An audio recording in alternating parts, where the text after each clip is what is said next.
1,500 feet beneath the English Channel, 31 miles long, the longest underwater train tunnel in the world, a link between a country and a continent. Now, the Chunnel on Modern Marvels.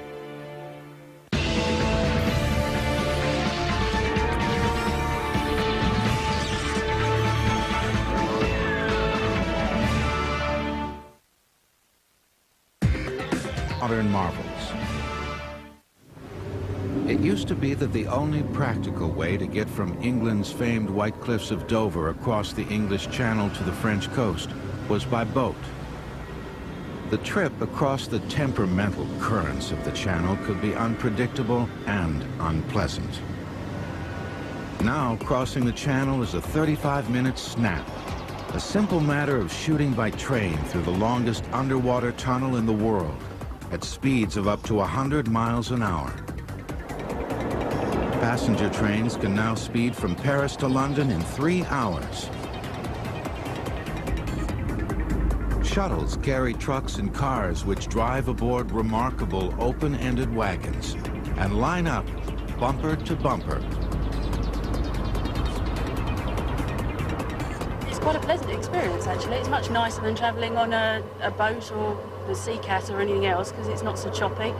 Weather's guaranteed down under the tunnel, so it's quite nice. The Channel Tunnel, otherwise known as the Chunnel. It's not much to look at, this long, narrow corridor in the ground, but make no mistake about it. The Channel Tunnel is one of the engineering marvels of our time. It took an army of some 7,000 workers 7 years and almost $14 billion to drill this 31-mile link between England and France. They had to drill not one but 3 underwater tunnels in the harshest of environments, fighting bad rock, unexpected fissures and serious leaks, while tracking a rumpled path of bedrock that dips 150 feet beneath the channel floor.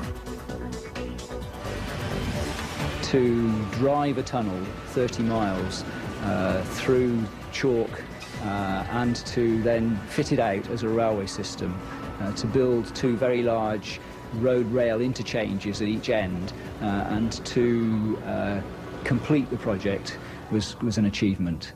It really is another wonder of the world that it was done at all.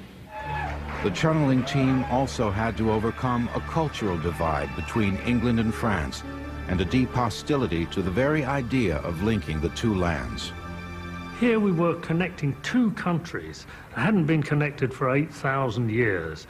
It was a huge advance in imagination, in technique, and in sheer persistence to get it done. Well, the site workers used to say this is, the biggest thing since the pyramid sort of thing, I mean, it is, as an engineering feat, it's absolutely phenomenal.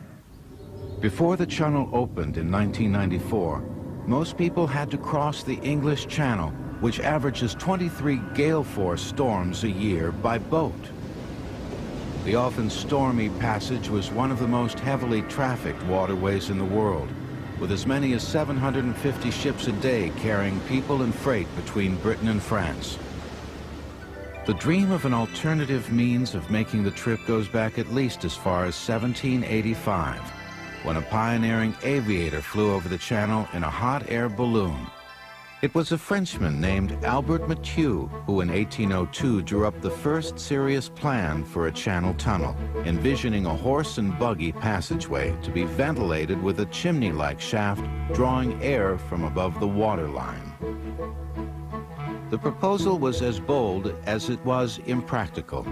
England and France were at war, and the idea of giving Napoleon direct access to the English mainland was not very popular, at least not among the British.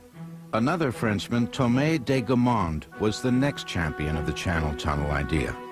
De Gaumond proposed building an artificial island in the middle of the channel and linking it to each coast with prefabricated tube tunnels that would lay on the channel floor.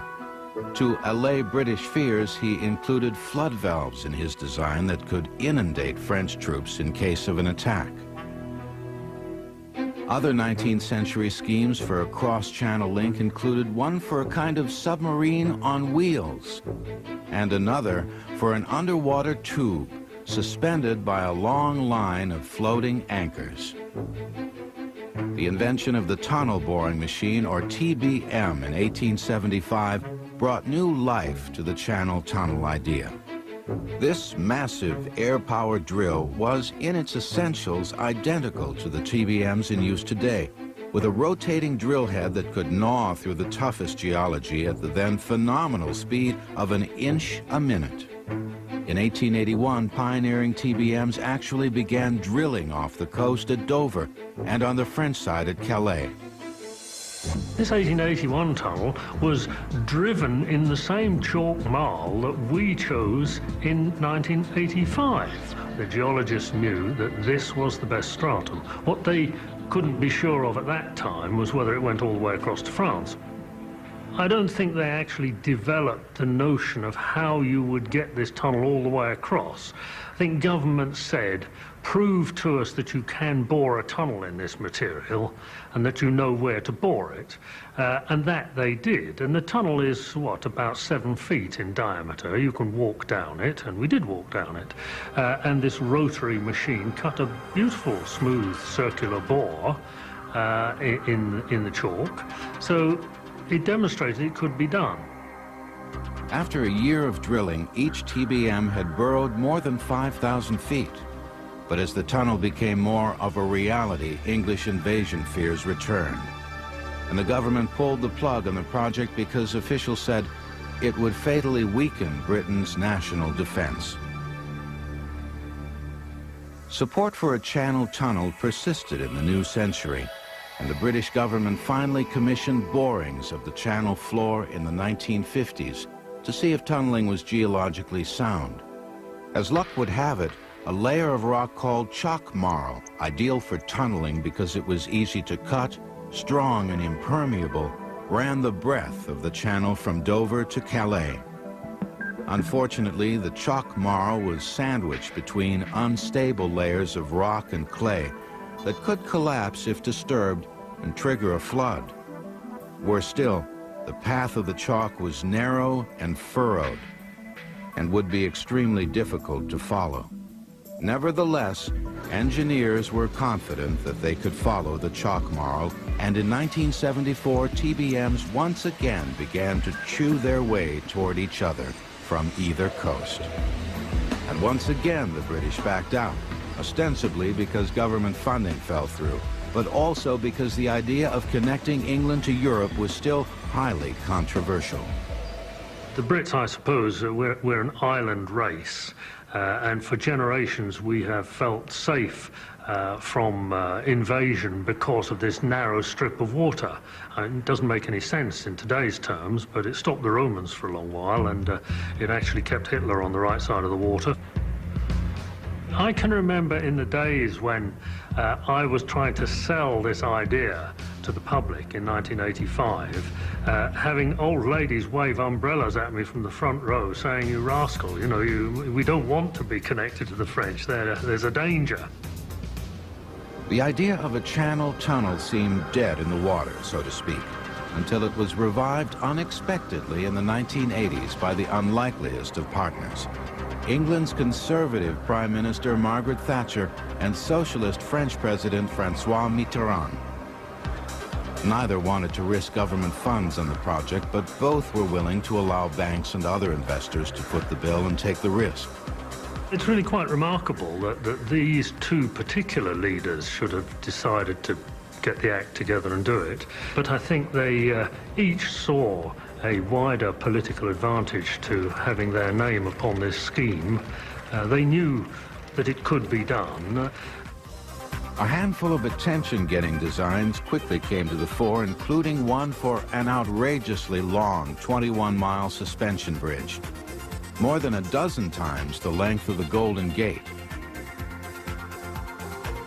And this hybrid plan that combined two artificial islands, two tunnels, and two bridges. The winning proposal for a rail-only link called Eurotunnel was reassuringly straightforward. It consisted of 3 tunnels, 2 of them 23 feet in diameter for trains coming to and from France, and a smaller service tunnel in the middle for maintenance and emergencies. The tunnels would stretch 31 miles from terminal to terminal, 23 miles of which would be underwater. The most daunting aspect of the proposal was the sheer amount of tunneling involved, 125 miles worth in all. In addition to the 3 main tunnels, large crossover chambers in which trains could change direction would have to be cleared. Cross passages linking the 3 tunnels every 1,200 feet and enabling people to escape in an emergency were also part of the plan. As were scores of piston relief ducts, smaller overhead connecting tunnels that had to be drilled every 800 feet to allow the pressurized air created by speeding trains to escape. The plan called for the tunnel to be built by a consortium of 10 major French and British engineering construction companies over a period of 7 years at a cost of almost $7 billion. Over 200 banks would put up the money, making this the most expensive privately funded construction project of all time. The budget, of course, was more or less a guess. No one had ever built a tunnel like this before, and it would double almost to $14 billion by the time the tunnel was finished in 1994. A large chunk of that budget would be spent building a dozen 800-foot-long boring machines, mechanical molds that could chew their way through mile after mile of channel floor. The Babylonians built the first underwater tunnel under the Euphrates River in 2180 BC. The British built the second 4,000 years later under the Thames in 1843. The channel will return on Modern Marvels. AM, watch a lot. Turn to the channel on Modern Marvels. The first big question facing the French and the British as they prepared to drill 3 tunnels across the English Channel was the question of access. How to get people and supplies in and out of the underwater construction site. The British decided to drill 2 slanted passageways or adits descending from the base of Shakespeare Cliff, some 200 feet to the starting point of the tunnels. In addition, they dug out 3 large shafts through which they could lower heavy equipment like the tunnel boring machines. The French, on the other hand, took a more dramatic approach, digging out a spectacular trench called Le Puits de Sangotte, the Well of Sangotte. 195 feet deep and 165 feet wide, Sangotte was large enough to swallow the Arc de Triomphe of Paris. In a shaft of that size, all 3 tunnels could pass through the bottom of the shaft, which meant that you had vertical access to all 3 tunnels, and you could draw the material straight up out of them. And if any one of them got blocked, it didn't affect the others. The French TBMs were lowered piece by piece into the Sangotte well and then assembled over a period of months in roomy starter tunnels that led to the smaller tunnels to be drilled by the TBMs. By early 1988, TBMs on both sides of the channel had begun drilling the service tunnel, the first of 3 passages that would make up the channel complex. Over the next few months, 4 more TBMs would set to work grinding away towards each other and excavating the 2 larger tunnels through which trains would eventually run. In terms of size, power, and speed, tunnel boring machines had come a long way since their invention in 1875. These 1,400-ton behemoths boasted revolving cutter heads that stretched out as much as 28 feet in diameter, dwarfing the men who worked the machine. Rotating at 3.5 revolutions per minute, the blades studded with clusters of steel teeth would grind through the hardest rock at 15 feet an hour. To actually stand at the face of one of these things is massively impressive. You're talking sort of 7 meters across with all these little cups, and you think, how on earth is this going to dig through the ground? But of course it does, because it just literally eats it away as it goes. Interestingly, the British and the French did not use the same kind of TBM. The difference was not ideology, but geology. 6 fault lines crisscrossed the first few miles of the French coastline, and that meant that any drilling would be inundated with water from the channel, pouring through the cracks in the earth, making work difficult and messy, if not impossible. During the aborted 1974 tunneling attempt, that's exactly what happened. And the French were determined to improve conditions this time around. It took 18 months to design and build a special waterproof TBM, a virtual tunneling submarine that could plow through the seabed in monsoon-like conditions, keeping equipment and crew bone dry, and that could withstand tremendous water pressure, up to 7,500 tons worth, the kind of pressure the TBM would encounter if water from the channel crashed full force into its path. The British, on the other hand, didn't expect a lot of wetness, so they drilled with more conventional open-face machines. It was a decision they would come to second guess, as unanticipated waterfalls made much of their drilling a very messy affair. The TBM, of course, was at the heart of the tunneling process, eating its way through tons of rock, while carefully following the skinny, wrinkled path of chalk marl across the channel. Surveyors had fixed the difficult route, boring thousands of samples from the channel floor and mapping the seabed with sophisticated sounding techniques. A TBM driver sitting just behind the cutting head kept the machine on course with the help of satellite input and laser probes. He has at his console a readout of precisely where his machine is with respect to where it ought to be, and so he can steer it to keep it online. It's, if you like, entirely blind flying because you can't see through solid rock, but the machine computer tells him precisely where his machine is with respect to where it should be at any time. Behind the control room, the long body of the boring machine is busily engaged in two critical tasks: getting the spoil out of the system and installing concrete lining rings to stabilize the freshly drilled hole. It's a massively impressive tool. The frightening environment, I remember distinctly the first time I went into a tunnel boring machine working. You had to go onto a very, very tight walkway with a conveyor going above you with all the spoil coming from the face.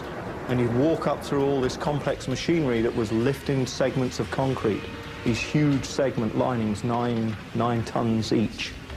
And you had to literally creep through these tight, compact areas of the head of the tunnel boring machine to get into the little bit at the front end which actually was doing the work. All the rest of it was mechanically driven, but right at the front, just behind the head, were the guys who were actually putting the linings up onto the wall of the tunnel.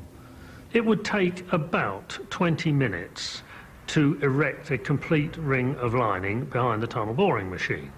So, provided you could excavate that 1.5 meter ring width in the same 20 minutes, the machine never had to stop. One of the most impressive things about the TBMs was their sheer length. It took minutes to walk to the rear of these 800-foot-long machines, a distance of nearly 3 football fields. As many as 17 wagons loaded with support apparatus stretched behind the cutting head, containing everything from transformers to grouting mechanisms to ventilation and air compression systems to a lunchroom and an infirmary. The British alone produced and installed over 500,000 lining rings. The concrete used for the rings would support 150 feet of seabed and 150 feet of ocean had to be the strongest ever mixed, twice as strong as that used to line a nuclear reactor. All the granite for the concrete was quarried from a single mountain on the west coast of Scotland to ensure it was of uniform quality.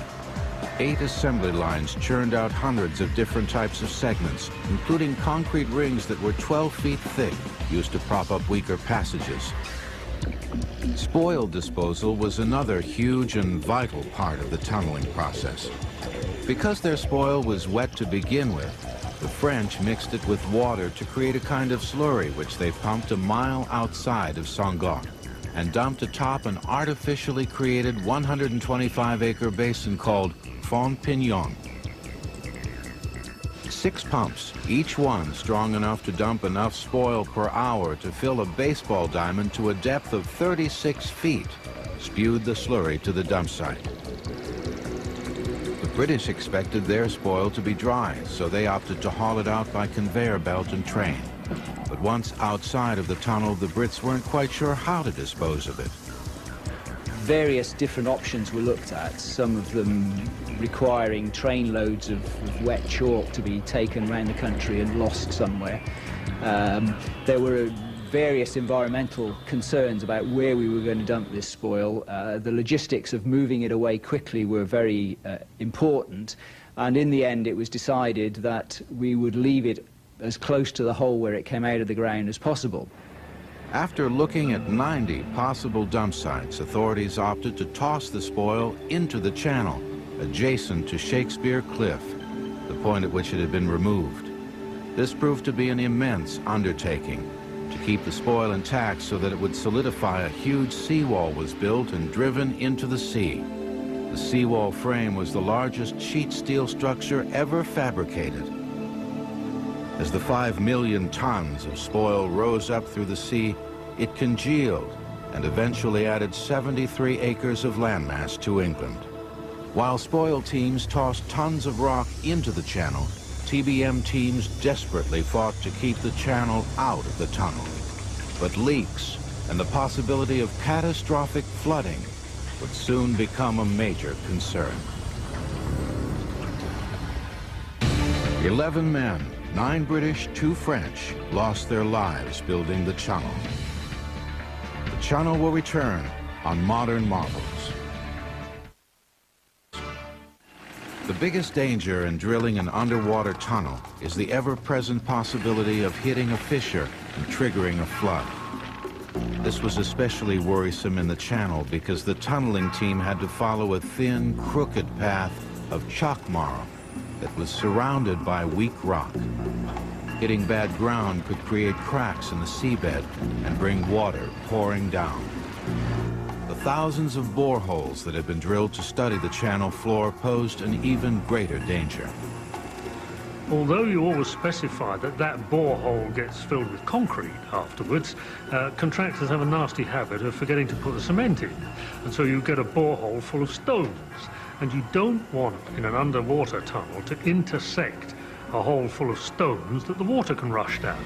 So all we had to do before we started was to try to determine precisely where over 3,000 boreholes over 200 years had been sunk into the bed of the channel, so as to avoid them with our boring machine. And because we didn't know with great precision where they were, instead of saying each hole is 6 inches in diameter, we said each hole is 30 feet in diameter. Miss it. The many borings at least gave engineers a pretty good idea of what they would find in the channel seabed, or so they thought. Must have been one of the most surveyed bits of ground in the world, and yet the tunnel boring machine on the UK side still hit unexpected wet ground just off the coast. Everyone expected it to be them to be going through dry chalk all the way, and they had machines designed for that. And so when they suddenly hit wet ground, they were in a bit of trouble. A bit of trouble is a bit of an understatement. Water began seeping into the British end of the service tunnel in March 1988 as the TBM gnawed its way forward just off the coast. The TBM was designed for a dry environment, but now, week after week and month after month, water was raining into the construction site. Salt water, indicating that it came directly from the sea. I went into the face at the messiest point, under the UK land drive. And if you can imagine a very, very heavy rainstorm that you're working in constantly at the face, that's what it's like, a very torrential rainstorm, all shift long, the whole time. The main concern was obviously that the ground was so soft that it would literally come in above you, that it would collapse. And therefore, the engineers had to be absolutely sure that they could proceed safely. So the choice was, do you try and turn offline? Do you carry on and hope the ground would improve? Or do you stop and find some other way of digging through it? And in fact, in the end, they made the decision to carry on slowly and as safely as possible in those conditions. But at that time, you were literally moving at a tenth of the speed that you would do normally. So it was very, very, very slow. The leaks, as it turned out, were coming straight from the channel. through very fine fissures that earlier tests had not picked up. The good news was the cracks were stable, and while conditions were difficult and unpleasant, they were not life-threatening. Nevertheless, the constant leaks cost the crew a year. Later, in dry ground, the TBMs made up the time by drilling at the record pace of 1,200 feet a week.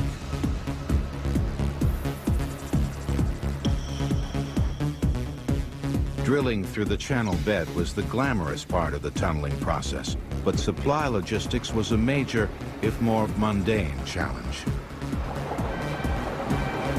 A construction railway, the third busiest rail system in all of England, carried thousands of workers, hundreds of thousands of lining rings, and millions of tons of spoil in and out of the various passageways. The construction railway at its peak was 1,200 pieces of rolling stock, of which something like about 140 locomotives and the rest were supply vehicles.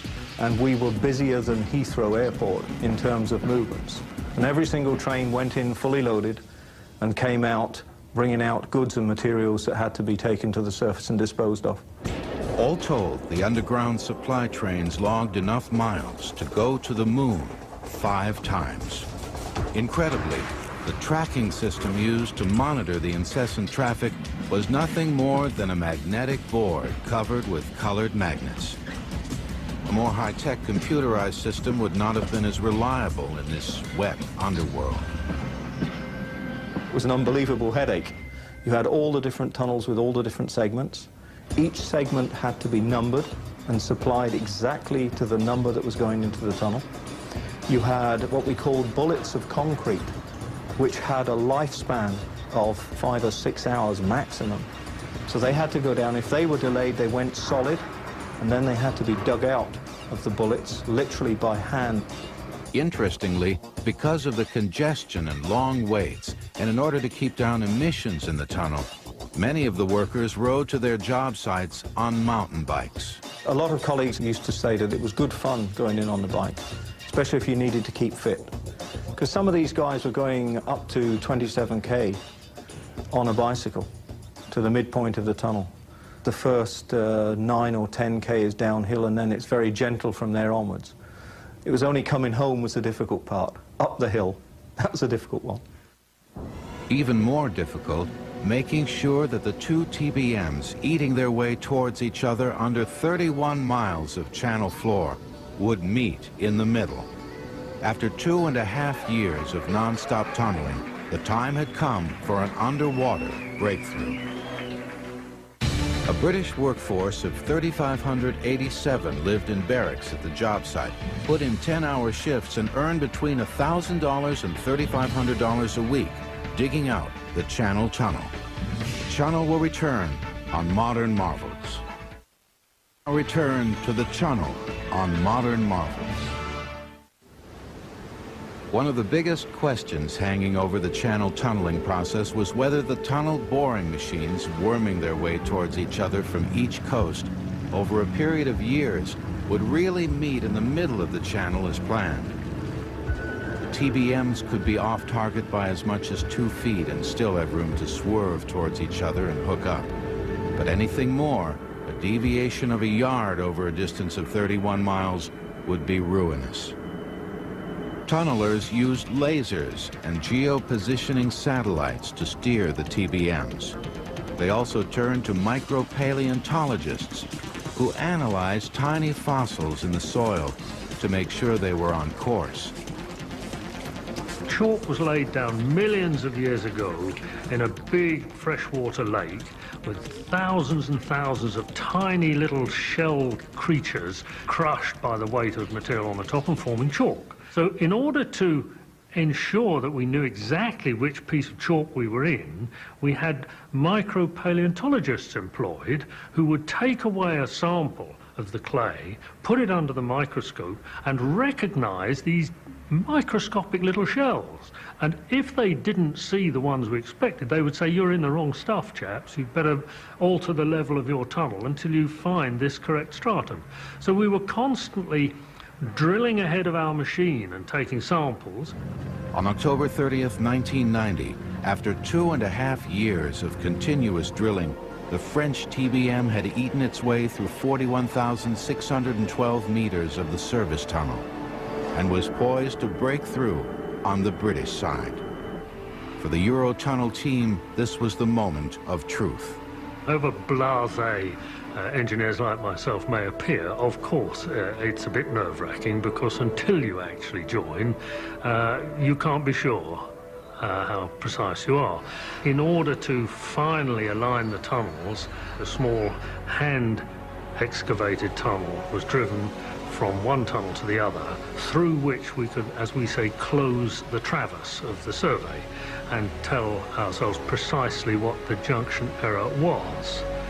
It was very interesting when you consider that we'd driven a tunnel 22 kilometres out from England, 16 kilometres from France, and they had to meet in the middle, and the distance measurement between England and France was accurate to just about 75 millimetres, 3 inches. The alignment measurement was accurate to 250 millimetres, so we were pretty close. They're through, they're through. They're through, hey! There's the handshake we've all been waiting for, Mr. Fagg and Mr. Amid Crozet. cheers, British TBM operator Graham Fagg walked through the opening and on to French soil. French tunneler Philippe Cosette crossed over into Britain. The two had their passports stamped and enjoyed the moment. Ladies and gentlemen, just about 4 hours ago, for the very first time since the end of the Ice Age, it became possible for the people of Britain to walk to France and for the people of France to walk to the United Kingdom. Differences between French and British culture, however, surfaced immediately. And when the tunnel junction, of course, there was great excitement. Nobody had walked from England to France for 8,000 years, probably.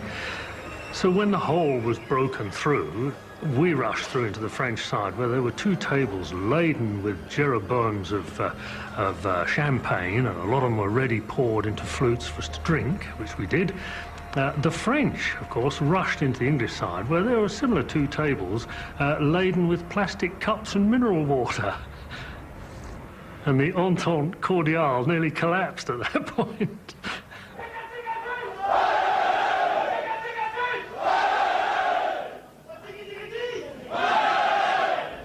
Similar celebrations would quickly follow, marking breakthroughs for the 2 other tunnels, the larger passageways on either side through which trains would eventually run. By 1991, the first and riskiest phase of the Chunnel project was complete. Tunnels under the English Channel were at last a reality. The stage was set for a new excavation challenge, digging out enormous crossover chambers, which had to be big enough to allow kilometer-long trains to cross over and change direction from one tunnel to the next. The crossovers, one on each end of the 3 central tunnels, were the largest underwater chambers ever attempted. They were excavated first one side, then the other, and then they ate away at the center section. When you went in there during the construction phase, it was awesome, watching them bit by bit, piece by piece, section by section, line the walls, put the tracks in, put the floor down, put the doors in, and all of it had to be taken in bit by bit and constructed in situ. It's absolutely fantastic, but they just did it like piecing a giant jigsaw together in this massive cavern.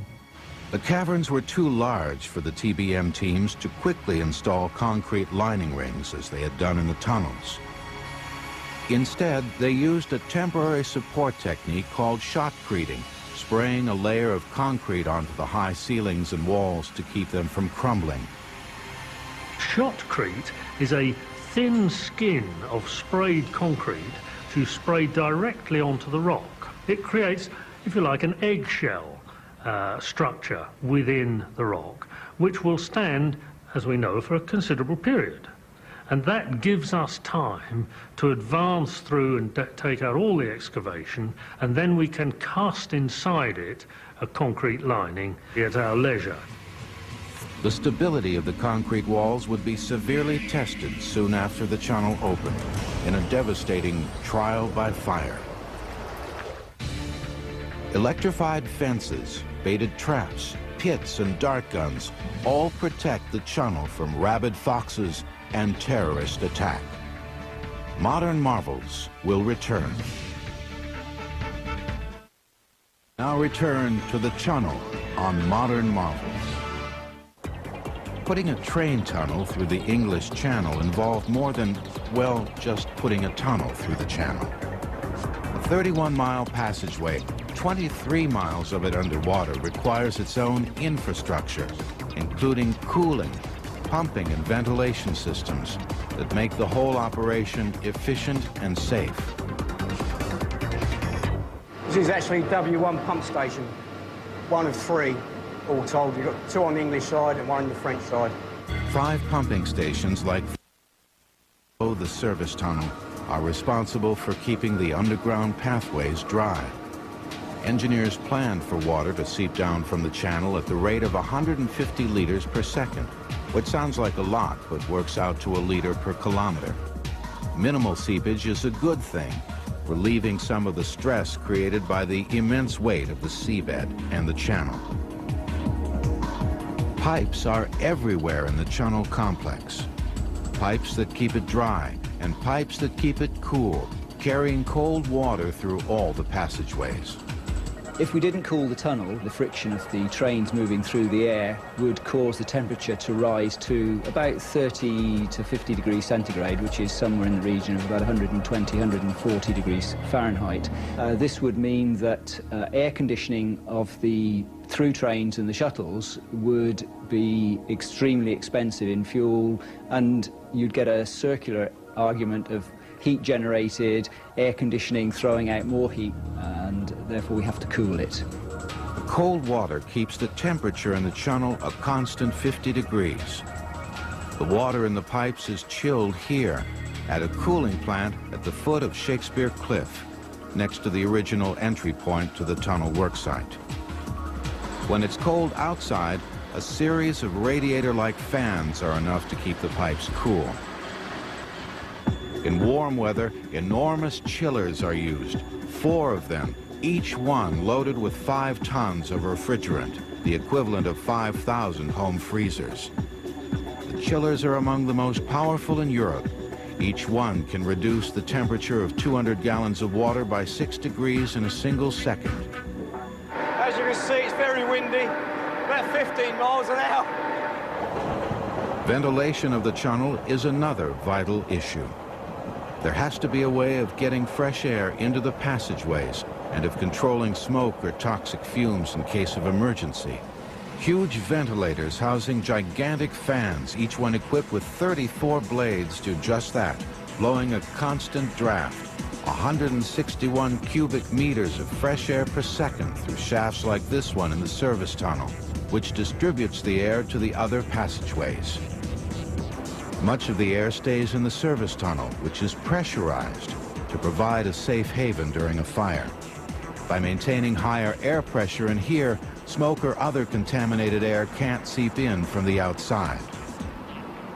The tunnel floors, of course, had to be paved and lined with track, over 100 miles worth of state-of-the-art sensor-laden rail that doubles as a signaling system, shooting streams of digitized information to computers on board trains. Catenary lines were installed to deliver power to the trains. In normal use, the Chunnel needs 160 megawatts of electricity, the same amount used by a city of 250,000. In May 1994, after centuries of talk and nearly a decade of construction, the Channel Tunnel was ready for traffic. A lavish banquet in the British crossover chamber marked the occasion. The Chunnel was built with 3 kinds of trains in mind. A passenger train that could speed from Paris to London in 3 hours, and 2 shuttles, a covered one for cars and a larger lattice-framed one for heavy trucks. Both could cross the channel in 35 minutes. The shuttles were specially designed for the Chunnel to make it easy for vehicles to get on, go through, and get off the trains. The The wagons carrying trucks are the largest train cars ever built and boast the best speed-to-weight ratio of all time. These trains were of a completely new type because of the need to have a very quick transit through the channel, and that led us to have trains running up to 160 kph and weighing up to 2,500 tons. Generally speaking, in the railway world, you have fast trains, which are light, or heavy trains, which are slow. And we have both here. That was the new fact. Critics had warned that a Chunnel train could become the world's longest crematorium, and fire was a major consideration in their design. The wagons are made from special alloys that can burn for 35 minutes, the length of a trip through the Chunnel, without warping. Unfortunately, the various fire detection and alarm systems were put to the test less than 3 years after the Chunnel opened. On November 18, 1996, a truck shuttle caught fire as it entered the Chunnel at Calais. Authorities believe that a torch was tossed onto the train, starting the blaze. The flames quickly spread to a truck loaded with 20 tons of animal fat. The resulting inferno reached a temperature of 1,300 degrees and had passengers gasping on the train car floor. The shuttle tried to race through to the British side so that firemen could work in the open air, but wind generated by the speeding train spread the fire from wagon to wagon until 14 of the 28 cars were ablaze.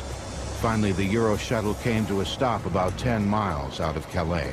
By the time it was halted in the middle of the tunnel, most of the train was a raging inferno, and all the wagons were melted down just like huge dollops of metal.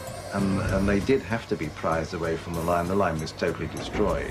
And it was very, very lucky that nobody was killed. That's because they managed to get out of the train and into the service tunnel and away from the danger. The fire then began to eat into the main superstructure of the tunnel itself.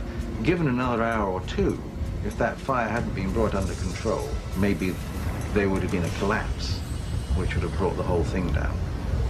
As a result of the near catastrophe, Eurotunnel has made key changes in its firefighting strategy.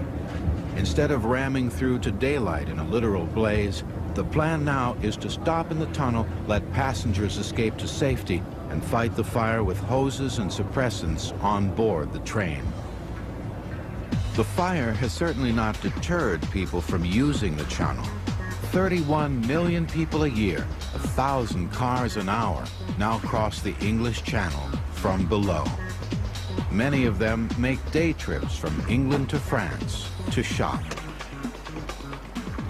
You can even buy Irish Guinness in France cheaper than you can buy it in England. That's the advantage. You can buy wine. £1 a bottle.